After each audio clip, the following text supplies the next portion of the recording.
Welcome back, everyone. This is the X Zone, and yes, I am Rob McConnell. We're coming to you from our broadcast center in Hamilton, Ontario, Canada, live and around the world on Starcom Radio Network. If you'd like to send us an email, xzone@xzoneradiotv.com, on all social media sites, X Zone Radio TV. And you can listen to the X Zone 724 365 at www.xzoneradiotv.com. How we do it, it's very simple. We have loaded archives of the show over the past, since 2004, that we are letting you listen to with our compliments. It's that simple. We want this information to go worldwide, and it is, thanks to networks just like Starcom Radio Network. Information is power, and we here at the X Zone want you, the listeners, to have the power. It's that simple. There's no magical formula. There's no conspiracy. There's no cover-up. You, the X Zone Nation, have the power when you, the X Zone Nation, have the information. Speaking about information, my guest this hour is Dr. Royce Murcherson. We're going to be talking about Remembering Olympus. The idea of other lives and other worlds challenges our belief of our place in the universe. Joining me now is Dr. Murcherson. And Dr. Royce, welcome to the X Zone. Well, hi, Rob. How are you doing? And thanks for having me. Oh, ma'am, it's my great pleasure. Tell us a little bit about yourself, Doctor. Well, I'm currently a professor of English at Richland College in Dallas, Texas, and I've been teaching for 19 years now. And I really enjoy it. I left corporate America to go back to school, basically, and teach great literature at the time. And then I realized as I was doing my PhD research that there are other wonderful bodies of literature out there other than in the American canon. And that sort of pushed me into, writing Remembering Olympus. Now, I understand that you hope your memorable, inspiring book will challenge the reader's perception of reality. What do you mean by that, Doctor? Yeah. Well, what inspired me to write this book is that most of my adult life, I believe that there was sort of like a single order of things, that we're born, we die, hopefully we go to heaven if there's an afterlife, and that's it. And most of my life, I believe that the only control we had over our lives was in what we could do, with our own hands and mind, what we could touch and see and read and understand. Right. And then I started my PhD, and I decided to do it on a Hindu text called the Bhagavad Gita, which was completely on the other end of the universe with regard to just, the Christianity as we know it. And that sort of opened up new doors for me. And I started reading a lot of Eastern religions and philosophy in my research. And it opened my mind that there were just other options out there, that there wasn't really, or that it doesn't have to be a single order of things, that we just have options.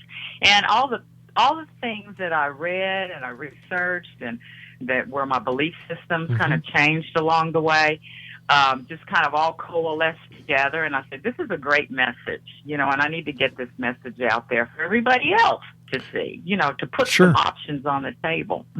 How are your options being accepted by readers, friends, and associates? I think they're being accepted really well. And, I could give you specific examples of my friends and colleagues. Please do, Doctor. But there was, okay. We had like a short, like a literary festival on campus. And I was going to read excerpts from Remembering Olympus. And, my colleagues have been asking me most of the semester, what's your book about? What's your book about? And I said, yes, I can go into all this Eastern, philosophy and religion. Are they really going to get it right away? So I kind of purposefully just kind of held back until we had the literary festival. And I picked specific passages out of the story, but I always preface those passages with, we get up in the morning, we put our clothes on, we go to work, we work our day, we come home, we go to sleep, we get up and we start it all over again. What if there was more to life than that? What if we felt like we had more power over our destiny than just, getting up when the alarm clock goes off and doing the best job you could do at that specific job every day? What if we had power that we didn't realize we had? So I prefaced passages from the book with that, and it sort of opened everybody's mind up. It was like, what if? What if we were greater than what we are, who we are? What if we have more abilities and more potential than we do? And so I felt like, their minds were open to a point where they could say, hey, wow, this is a really cool story. What if, when we die or pass away, that's not the end of things? There's another option out there. There's other stories and worlds behind worlds. And so they took it very well. And I'm just optimistic, that the rest of the reading public out there will take it the same way. Well, in my experience doing this show over 23 years now, Doctor, I have seen such a change in the way society is looking at itself, especially when it comes to the inner consciousness, how we relate to topics that were kind of tabooed before. Near-death experiences, out-of-body experiences, what happens to us when we die, reincarnation. More and more people are looking for answers outside of the box, and I think that your book is a wonderful example of this very trend that we're seeing. Yeah, and I absolutely agree with you because as you were speaking, I was thinking back to the 1980s, the age of the New Age, the harmonic convergence. Yeah. And at that time, people were having conversations about there's something changing in the universe, and it's like there's this hidden evolution that's going to happen, and our human consciousness is going to change. And there was something going on. I'm sure there was, and I'm very sure I was affected by it. But it kind of died away, like in the 90s, and when the millennium change kind of sort of took a backseat to everything. And then I noticed there was like this, like what you're saying, there's this huge resurgence of interest in it. Now, I could say, hey, X amount of books on in the bookshelves or in Amazon or et cetera are flying off the shelves, subjects like reincarnation, things like that. But I'm going to just defer to mass media, and I'm going to defer to the media because the media always does something on demand. They always do everything on demand. That's true. And I noticed, and I'm sure you have, like this explosion in television programming that has to do with all things metaphysical and in film. And I said to myself, there's something going on here again. It's almost like minds are being opened once more. And so I'm really feeling very good about it, very good about it. I have the opportunity, Doctor, every night, Monday through Friday, for 4 hours talking to people like yourself who are saying, something is happening. People want more answers. The established religious philosophies just aren't cutting it anymore because we're no longer sheep. We don't need shepherds. We need to have answers. And I think that this is what is happening. I've spoken to so many people about reincarnation, near-death experience, out-of-body experiences, communication with those who have passed to the other side. And it's just opening up so many eyes. And when the eyes open, the heart opens. And I'm seeing a large resurgence of the love that we saw going back to the 60s with the hippies. God bless them. They were way before their time, but they started the message. Yeah, absolutely. That's right. That's like that predates the 80s, I think, in the New Age, like by 20 years. And so I guess if you do the math, if you move forward from the 80s to the, the millennium, that's another 20 years, but then we're kind of 15 years inside. And I think that, I don't know, I agree with what you're saying, that people want more answers. Otherwise, we wouldn't see it, in the mass media these days. And I've been asked the question, well, who do you think should read Remembering Olympus, or who did you actually write it for? And I always say that I wrote it for people who want to believe that we humans are capable of accomplishing magical things. Oh, I love that. Well, when we truly understand ourselves, Mm-hmm. and our potential. And I wrote it for people who wanted to broaden their understanding of the universe, because I wanted to broaden my Sure. understanding of the universe. I wanted to believe it. And then it just hit me through all my research and my experiences that there's something there, and I love it, and I want to tell everybody else about it. And I said, how am I going to do this? And I said, well, I'm going to write it in a good story, being the English teacher that I am. And I'm going to put that message out there and just see if those hungry minds that want some answers, hopefully, I'm not saying that the answer is in the story, Mm-hmm. but there are roadmaps and signposts in the story that may get them to where they're going. I love this paragraph from the information that you sent us. Prophetic in tone, Remembering Olympus offers a broader understanding of what is behind the curtains we humans do not remember, and in brackets, but wonder about when memories cannot be explained away, and opens our minds to the possibility that maybe we can create our own reality through the power of our mind, introducing endless possibilities for anyone who has ever wondered if this is all there is to life. That is powerful. Thank you. Thank you very much. And I believe that. Mm-hmm. I believe that there are worlds behind worlds, Yeah. And I can offer no definitive proof. I don't know anybody who can offer any definitive proof.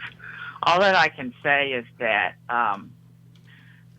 walk down that road, and my road was a very simple road. Just be open to the possibility, okay? And when I'm asked about the book, again, what is the book about? What is the book about? Give it to me in one sentence. Sometimes I'll say it's about possibilities. It's about not saying nothing is impossible. It's about saying that, yes, there is life after death, but maybe there's a life after life. Yes, there's a soul. Maybe that soul, doesn't just go sit down and have a good time in heaven and enjoy paradise. Maybe that soul wants to come back down to earth and learn more things over and over again until it perfects itself. And just these messages, those things that these beliefs that I've just kind of, grown with over the years, I just want to push them out there in a good story. And that paragraph that you read back to me, I guess that was as eloquent as I could put it, because there's so much in that little paragraph, and I think you know what I mean. I was also reading some of the reviews you've received, and this one is from Diane Donovan, the editor of California Book Watch, and this is a quote: "Remembering Olympus is hard to neatly categorize, part magical adventure, part mystery, and part time slip saga about other lives and other worlds. This straddles the line between several genres and does so with good balance and finesse. A healthy dose of New Age thinking and an affinity for sagas. Invites self-examination and inspection of belief systems." Is it possible, Doctor, that in today's society, I'm talking about what's going on in the world around us, the continuous fighting between religious factions, and I'm talking about Islam and the rest of the world, is it possible that it's time, that religion has outlived its time? I think I wouldn't go so far to say religion has outlived its time, because when you say religion, I think of okay, what's the definition of religion? I think organized religion. Yeah. But then at the same time, I think that's just kind of like an umbrella that covers something more profound like spirituality. So I always want to substitute religion for spirituality. And so if you're talking, when you make that statement, you're thinking you're thinking that religion has, or you're inferring that religion has outlived itself. Maybe it's the system or the doctrine or the mindset behind a specific religion that it has to be a certain way or you're out. Yeah. Maybe we need to push push the definition aside, that particular definition, and just think of it as world spirituality. And I would say spirituality definitely hasn't outlived its time, because spirituality to me encompasses many different religions, if we want to use that term. And that had the greatest effect on me, Right. in my belief system, and why I wrote the book, because I was looking at several different religions: Western Christianity, Judaism, Buddhism, Taoism, Hinduism, Islam, everything. And the first thing that jumped out at me was that there was always a common thread that ran through every religion. So, that cliche, the devil's in the details. Yep. Maybe the details is like when a portion of the planet grabs a piece of what they think is their spirituality and starts putting all these do's and don'ts on it, if you know what I mean. It seems kind of, you know what I'm saying? Yes, I do, Doctor. It seems that the established religions have people looking outside of themselves for answers, whereas New Age spirituality has the person looking inside for the answers, inside themselves for the answers. Yes, absolutely. I totally agree with that. And again, that was part of my personal journey, because I didn't have, I'm going to go back to the 80s. I didn't have a personal guru. I didn't have a personal teacher. It was just my own need to understand and go within myself. You're absolutely right. And the only way that I could do that, because I didn't have a road guide, I just read. I read everything I could get my hands on. And it just all made sense. There were so many different points of view about the nature of being and, eternity and destiny and life after death that, after just traveling through all these different points of view, I finally found my own place. And so what you're saying is absolutely true. And one would only hope that human consciousness, if it is going through this new rebirth, opening itself up again, that people will look to themselves, It's as if people are saying, hey, wait a minute. We've given up the power. We want that back. Yeah, absolutely. And Aaron in the story, is one of those people. That's what's so interesting about it. I wanted to write a story that everybody could relate to, just regular people. I'm just a regular person, and I found these interesting pieces of information and put them together into my own personal belief system. Sure. But Aaron in the story is just a regular guy, just trying to make it. He's a self-made man. He has this concept of what success means, wear the right clothes, marry into the right family, get the right job. And then he hits a place in his life where this belief system, the social belief system, as it were, is not enough for him, and it, kind of falls apart. Not to be spoiler alert here, but he hits a bump in the road, and it makes him realize that there are other things going on around him that he can't see, and so he has to go within himself. Not for the same reasons that I did. I was actually researching religions and philosophy.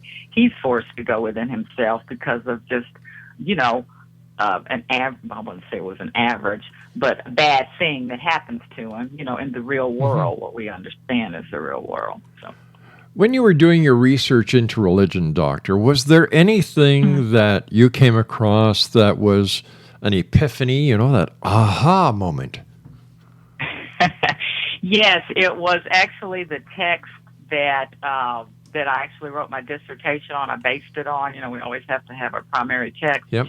And it was, the Hindu Bhagavad Gita. And just a little, backstory on the Bhagavad Gita. Allegedly, I don't have anything in front of me actually saying that it happened, but Gandhi kept a copy of it at his bedside. And Dr. Martin Luther King also read it and ascribed to it. That book, there is a relationship. It centers around a warrior, okay? I guess bigger than an average guy, in our day and time. but he is faced with a crisis of decision, a moral, ethical dilemma. Right. And he has a very close friend, a BFF, as it were, with him, advising him, almost like a mentor, and he doesn't realize it.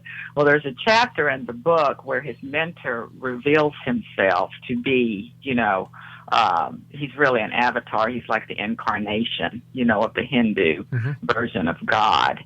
And he's there in the chariot with Arjuna, the warrior, who is the protagonist.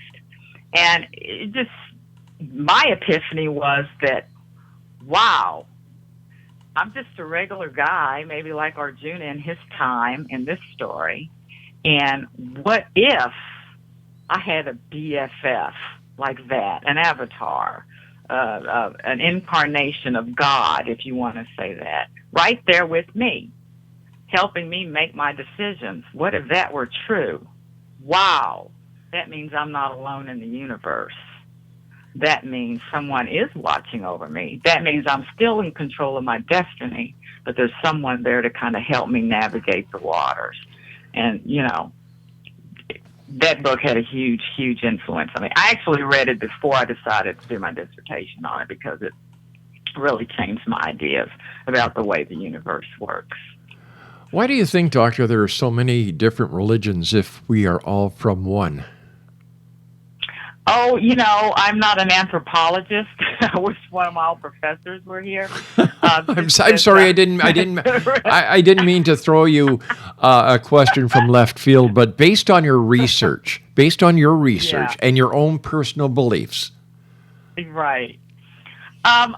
My own personal beliefs, I think geography has a lot to do with it. It's just as simple as that. We live in different parts of the world and different cultures. Right. And I just believe, humanity evolves according to the environment that it's placed in. And I think that's why these systems are different, but like I said before, we still come back to the same basic principles. Anybody, if you ever talk to anybody, and I'm sure you have, that has taken maybe one course in comparative religion, they'll say the same thing. They're all supposed to be so different, but there's always one supreme being. There's always a concept of eternal soul. Yeah. So there has to be something to that core belief. Now, how people want to interpret it around the world, like I said, that's probably an anthropology professor, could answer that question better than I. But that's how I understand it. I don't think that's necessarily a bad thing. I just think that people who are interested in getting to the truth, will take that into consideration, that look at every option, as I said before, look at every viewpoint, and then come to your own conclusion. It's comfortable for you. Do you believe in fate? I do. I do. That is another good question. Because fate and destiny, there's like two huge philosophical arguments on predetermination. And I believe that, yes, we are in control of what happens to us. Now, these are my own personal beliefs, but that we determine our fate. I don't know if this makes sense, because then I'll have to get into the, probably a whole nother conversation. But let me just put it this way. Sure. I think this is a simple way to put it. I believe in a soul. I believe that I believe in reincarnation. I believe we come back over and over again to get it right. To get to that Buddhist concept of enlightenment or nirvana, where we don't have to come back anymore. But I believe before we come back, that there's some point out there before we live again that we plot our destinies ourselves. That's just the way I've just tried to kind of figure it out. That there's not any arbitrary body or committee out there saying, well, Royce is going to go through this and this and this and this. I believe that I am probably someplace out there in between lives, looking at what's gone before me, my past life, and figuring out where I need to go in the next life to get to that point where I don't have to come back again. And that's very Hindu. That's very Hindu, very Buddhist. It's very Hindu. It's very Buddhist. But I hear that echoed around the world when I speak to different guests that I've had the opportunity of having on the show over the years talking about reincarnation. It's universal. Yeah. Why do you think the Hindus had this knowledge way before we did? That I really do not have an answer to that question. But I have a question for you. Why Sure. did those religions come first? That's one thing that, and those religions that predated Christianity, they have these elaborate god systems and mythologies. And then when Christianity came along, which is another conversation, you just decided, well, we're cutting away all the levels of gods and we're going to go to one. We're changing our system. Well, when we look at Greek mythology, it Christianity mirrors Greek mythology, except instead of having all the different gods of the pantheon, they only have one god, one son. In fact, the way I see it, Zeus is God, Hercules is Jesus, because Hercules was born of a mortal mother and a deity father. So was Jesus. Both descend from the sky. Both deities, Zeus and and God, live a high. Except Zeus lives on Mount Olympus and God lives in heaven. So and then when you look at the religion or the way that King Akhenaten in Egypt brought the one God, the raw God, in, you see so many similarities. It seems that at one time, these myths, these different religions or mythologies just went to the singular instead of the plural. Maybe it was easier to understand. I don't know, but I find it very interesting that all of these ancient religions and philosophies followed each other. Yeah, they do. And you've raised some very good points, because as you were talking about that, I was thinking, when you mentioned Hercules as Zeus' son, and I was thinking, yes, he was a demigod. He was part, which is just, another kind of level of gods. And then you brought up, the Egyptians and how, yes, they finally got around, or that one particular pharaoh got around to the concept of one god. Why it always goes back to one. But even the Hindus, they start with Brahma, which is like Brahman. Let me just change that, which is like the plural of all these other gods and lower tiers below him. But he encompasses all of them. And so I understand your question about why did we get from the one to the many and from the many back to one. Perhaps, and this is just a guess, that people living in those times, those civilizations, needed to explain different things away, different things that was happening in life, and they needed to have a deity to help explain, or they needed a deity to be able to control different parts of life. That's just a guess. Well, on my part. I agree with not you. An anthropologist. I agree with you full-heartedly. And another thing that I've noticed is that we on this planet are a binary race. And what I mean by that is, if you take binary code 0 and 1, without the 0 and 1, you cannot have a binary code. So you've got 0, 1, and then look at us humans, male, female, up, down, in, out, right, left. It seems that there is more to this than we have been told. Or is it that we don't have the answers yet? So many people believe in conspiracies, cover-ups, whether it's the government or the Vatican. And I kind of shake my head saying, well, you know what? Maybe the answer is because we don't know. It's that simple. Things go right in your life, you thank God. Things go wrong in your life, you blame the devil. Why not take responsibility and say, hey, you know what? I screwed up. Or you know what? I did pretty damn good. Yeah, we don't know. And as Aaron, and myself, things are a turning point. Something needs to happen. There needs to be a catalyst. Right. And I'm not going to sit here and say this needs to happen in everybody's life. This is just what happened in mine and what happened in my characters. Something needs to happen to get you to a point where you start questioning the world around you and the system that you're just locked into. Yeah. And you need another way. You don't know what that way is. Because I remember when it hit me, out of the blue sky, and I won't go into those details. Sure. The one phrase I kept repeating to myself over and over in my mind is like, I need to understand.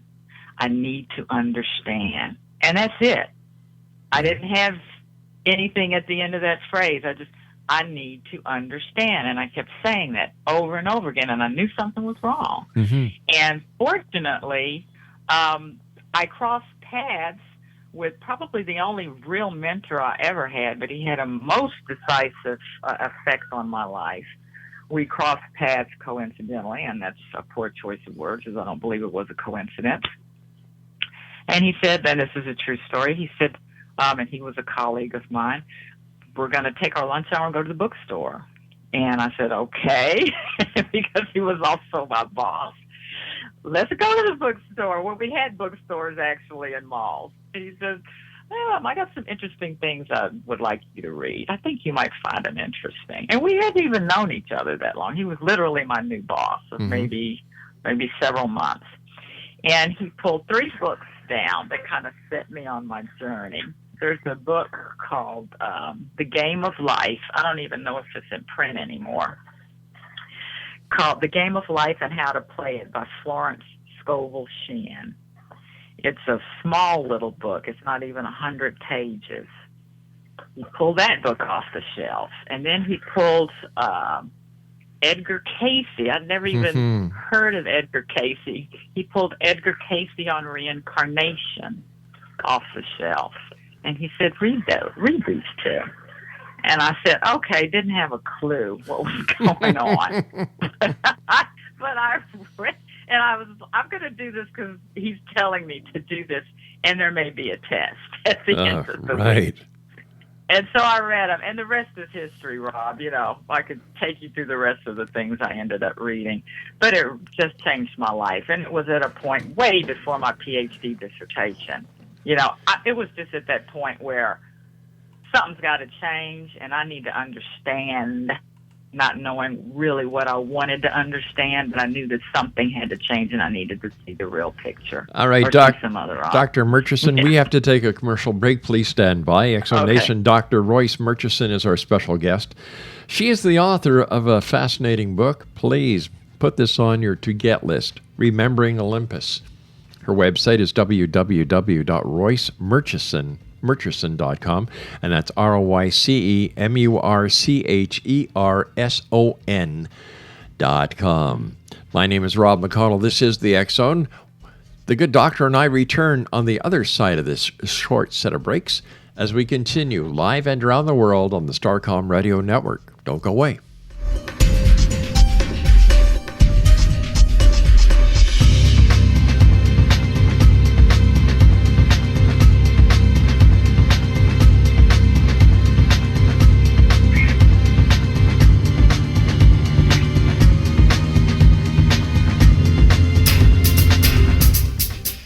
In Victorian England, a famous theologian posed a perplexing riddle. Why are the 2 top personalities in the Bible tagged with the numbers 7 and 11?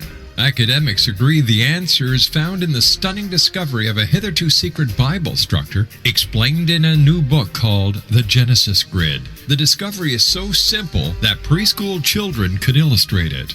Certain claims are hugely controversial and may offend some, but at the X Zone, we've studied this awesome new book and agree with one expert, and I quote, "These discoveries appear to be beyond coincidence." So who or what hid this wonderful pattern in the Bible, and what might they do next? Find out more, X Zone Nation, and read reviews on www.genesisgrid.co.uk. That's www.genesisgrid.co.uk.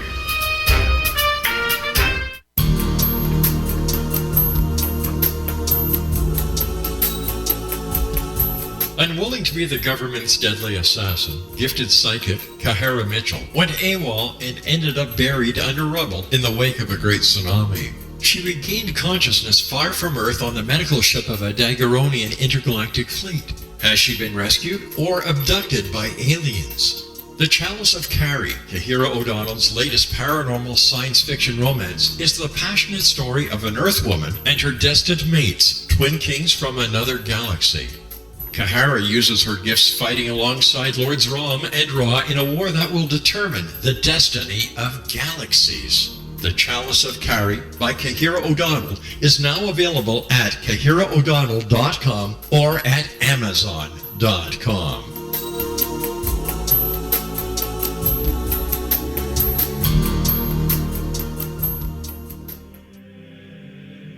Rob McConnell here, presenting an overview for Nicholas Paul Jennings, author of a fascinating book, Amen. It presents facts revealed by Egyptologists, facts that enable us to understand why Amen is the beginning of creation of God. It provides recommendations for religious leaders of the major religions to unify their beliefs and teach the Word of God. Love one another. Amen informs people how mankind conceived God. It was the Egyptians that developed the concepts of a soul, a hereafter, and Son of God. And finally, after the worship of many gods, they conceived the belief in one universal God, the maker of all there is. For more information, visit www.futureofgodamen.com. That's www.futureofgodamen.com.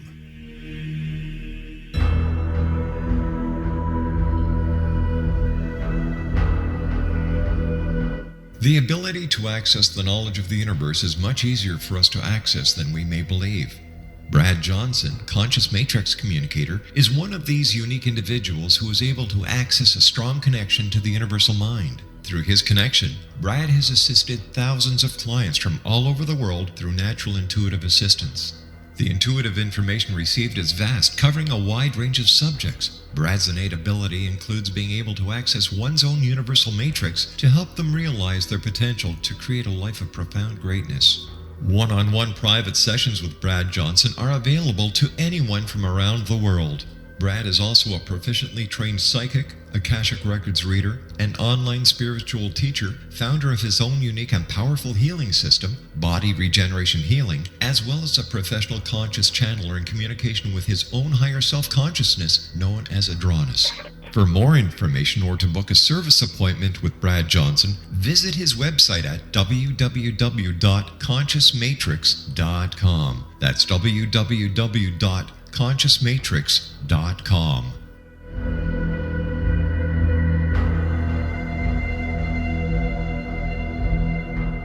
Little children aren't the only ones afraid of the dark. Millions of soldiers return from war zones with PTSD, anger, frustration, fear, and loneliness, much of which surfaces during the darkness of the night.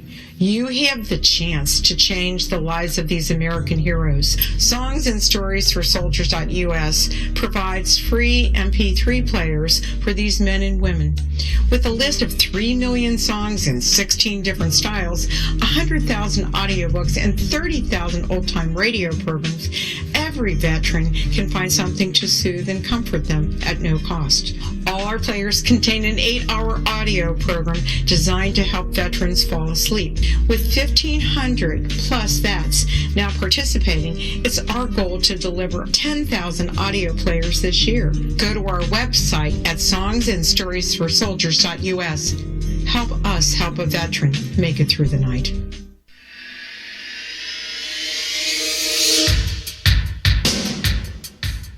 My name is Michael Telstar, Canada's leading mentalist from Toronto, Ontario. Hi, my name is Splenda, and you're listening to my dad, Rob McConnell, on the X-Zone.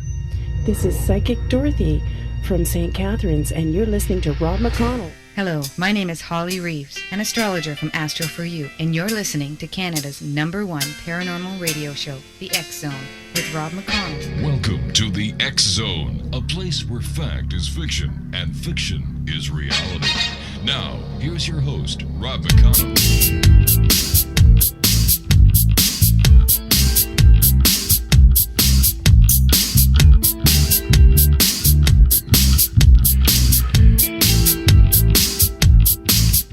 Welcome back, everyone. Dr. Royce Murcherson is our special guest this hour. Her website is www.roycemurcherson.com. The name of her new book is entitled Remembering Olympus. How hard was it for you, Doctor, to complete your book? How did it start? Did you start at the end and go backwards, or did you, when you're planning your book, I mean, not the actual writing of the book, but, you know, and what, in your opinion, was the hardest part for you? The hardest part was just pulling, several different genres together, which that was one of the points Diane Donovan made, genre, you have mystery, you have romance, you have adventure. And most books are just confined to one of those: mystery, romance, spirituality, philosophy. Sure. And so the hardest hurdle for me to clear was to be able to pull all of these genres together in one story. But they were all necessary, because this is the kind of story that pulls, various religious and philosophical beliefs together in a way that just a normal, everyday person, every man, every woman can understand. And to get to these truths, not my truths, but religious and philosophical truths, to get to those truths, just as a person that maybe hasn't spent a lot of time reading, all of this academic stuff, you have to put it in a good story. And every good story's got some mystery in it, and every good story has to have an element of romance, in it. And because I wanted to bring in, a certain degree of spirituality and philosophy, I had to wrap that all together into one cohesive story. And so that was difficult, sort of, because I had to be very aware of, okay, if you have a mystery going here, Royce, you're going to have to follow the ABCs of how to write a mystery novel. And same thing with romance. So it was kind of a linear path. Did you at any time have writer's block? And if so, how did you overcome it? I did not have writer's block. This was a story I really didn't. It was something that was pushing its way out. And honestly, I sat down, and some writers, do these elaborate outlines, and they have these giant marker boards and little Post-its everywhere. I just did a simple, and I still do that. I'm working on another project now. Simple little bullet point outline, just a little roadmap from A to Z. This is where I'm going to go, and this is what I want to talk about.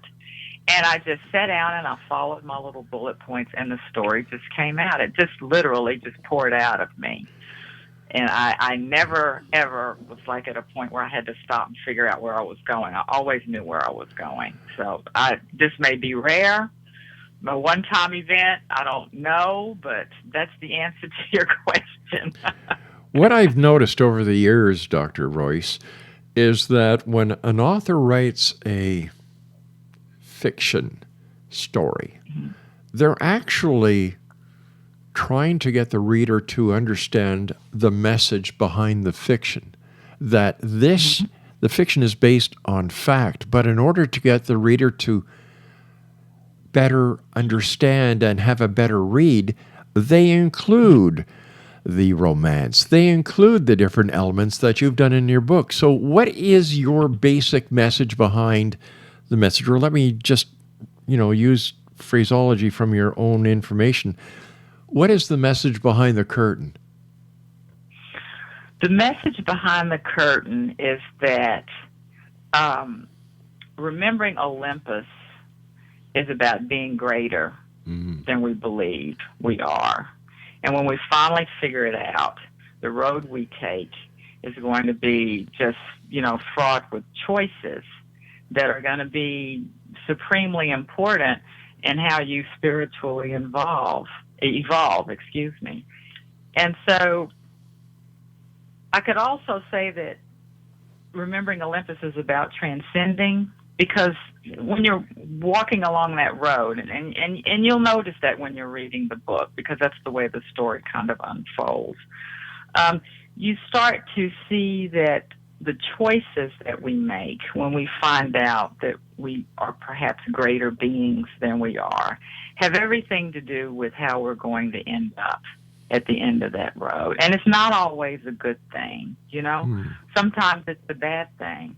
So not only is Remembering Olympus a story about transcendence and evolution and understanding your place in the universe, it's also a very real story about, well, what if you finally get there and you know who you are and what you are? Like when I ask myself, I want to understand. What if you're there? You understand. What are you going to do with it? That's the big question, I think. How will we ever know when we are there? How do we know the journey is over?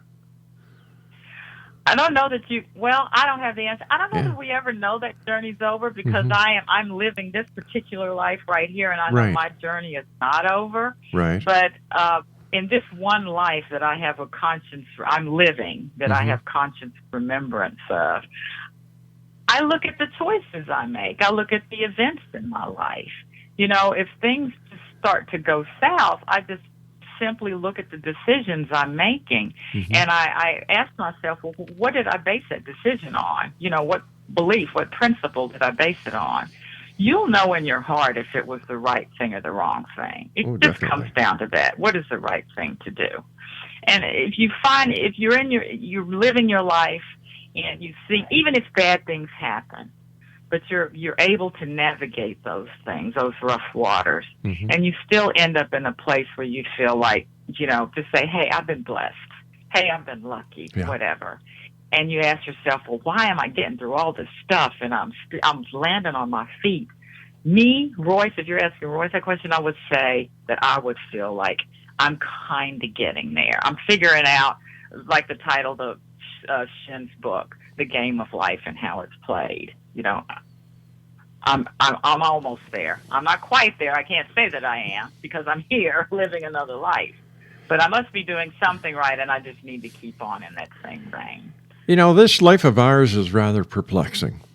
The moment we are conceived is the moment we start to die. And the entire time that we're here in this biological unit called a body, we're here to learn. So, you know, if you take that into the bigger scope of things, I look at it that Mother Nature has been giving us tips since the beginning of time. You know, I look at our life as the caterpillar stage, and as we transcend from this life to the next, death is when we enter the cocoon.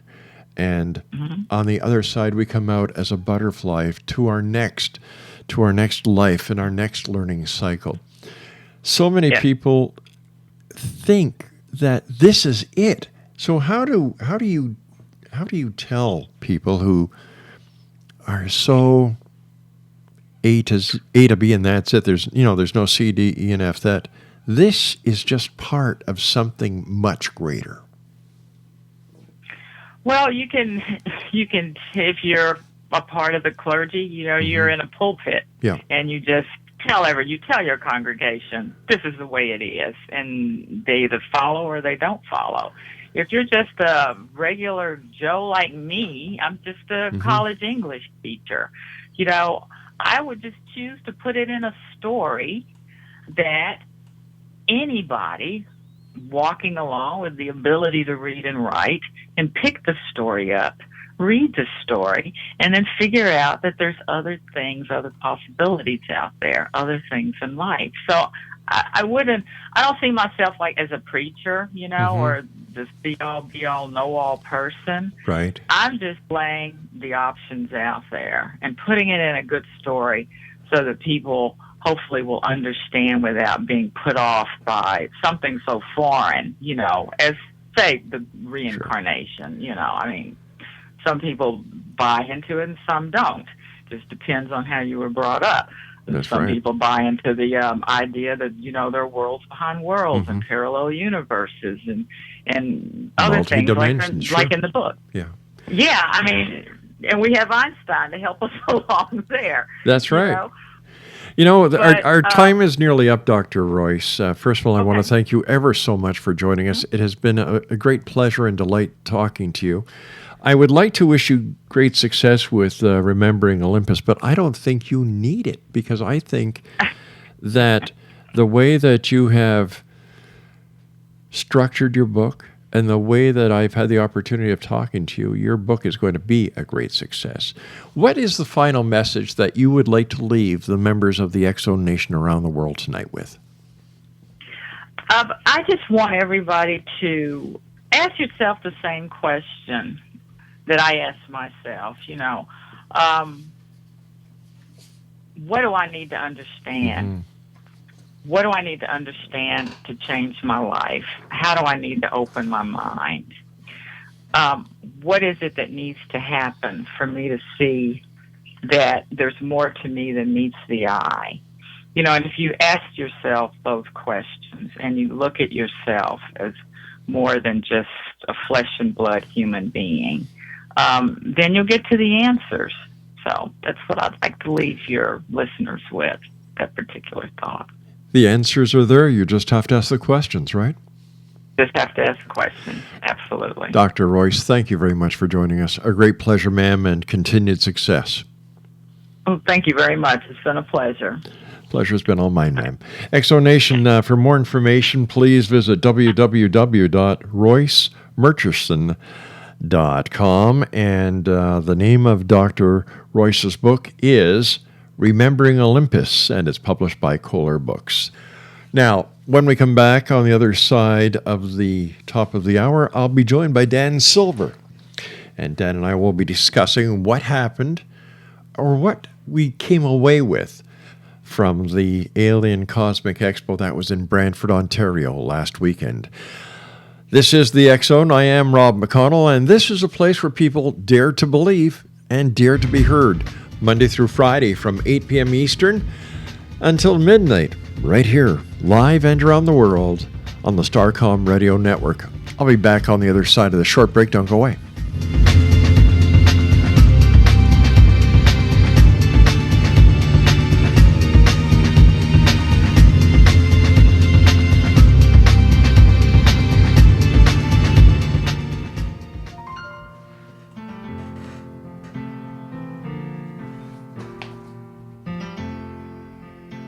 In the world today, most people want what is called the American dream.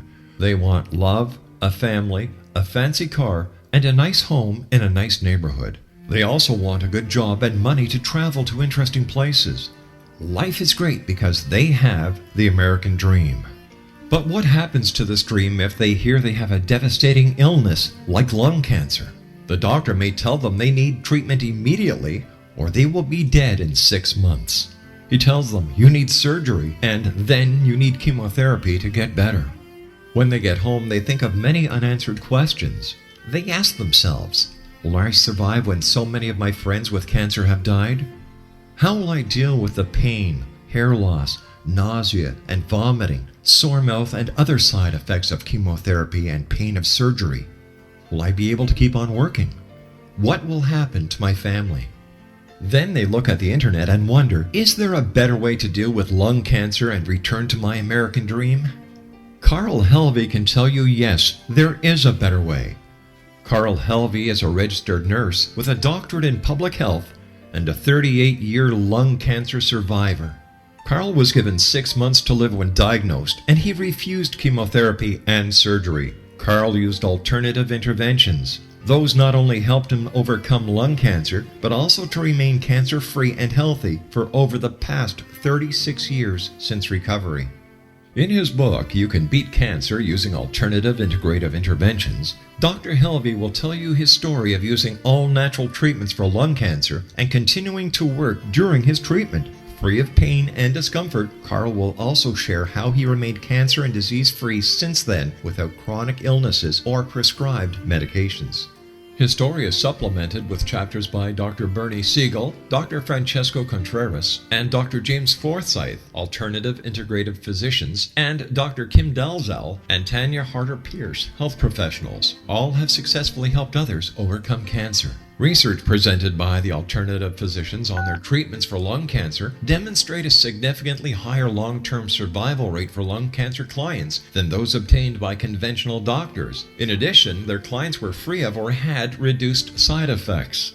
You Can Beat Lung Cancer Using Alternative Integrative Interventions by Dr. Carl Helvey is now available at all major book outlets and at www.beatlungcancer.net. That's www.beatlungcancer.net. This information may help you return to the American dream.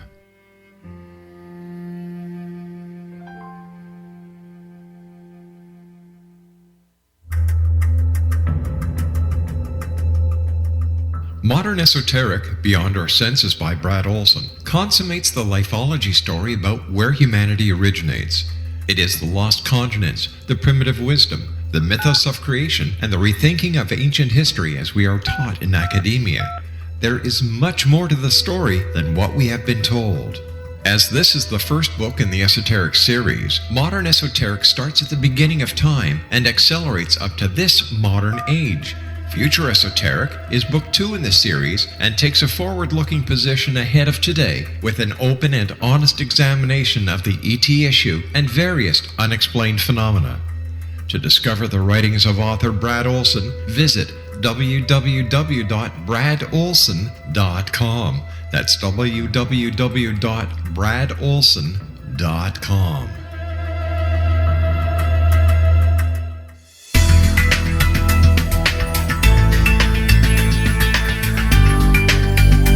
Do you think you have energy problems in your home? Do you feel better when you're away than when you're home? Joey Korn is a global leader in the world of dowsing who specializes in personal energy clearing and space clearing. He can help you create an ideal energy environment in your home no matter where you live in the world. Learn about his remote spiritual house cleaning services and much more at www.dowsers.com. You can get Joey's book, Dowsing, A Path to Enlightenment, as well as other dowsing books and tools, Kabbalah books, and Walter Russell books. Joey's work is really amazing. Go to dowsers.com right now. That's DOWSERS.com or call 1-877-DOWSING. That's 1-877-369-7464.